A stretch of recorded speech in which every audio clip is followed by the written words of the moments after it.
en principe, oui, puisqu'on n'est plus lié à l'employeur par un contrat de travail. Sauf si cet employeur avait stipulé dans le contrat de travail une clause particulière qu'on appelle une clause de non-concurrence. Dans ce cas-là, on a l'interdiction d'aller travailler chez un employeur directement concurrent.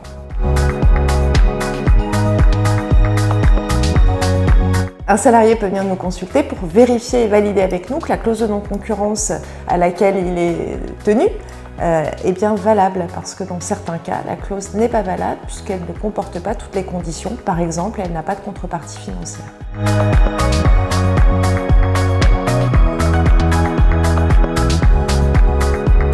Alors il arrive effectivement que les employeurs au début de la relation contractuelle aient très envie de mettre des clauses de non-concurrence, affolés par le fait que certains salariés indélicats partent avec le savoir-faire et la portent à la concurrence.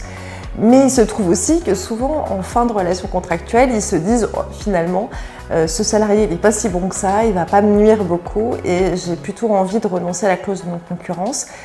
C'est quelque chose auquel il faut réfléchir au moment du licenciement ou au moment où le salarié s'en va, parce qu'on ne peut pas renoncer à tout moment à la clause de non-concurrence, il faut impérativement le faire avant le départ effectif du salarié de l'entreprise.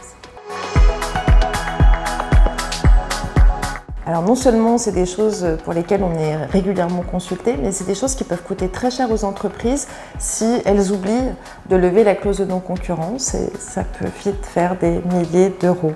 Alors même qu'un salarié est par exemple parti à la retraite et que de toute évidence, il y a peu de chances qu'il fasse de la concurrence.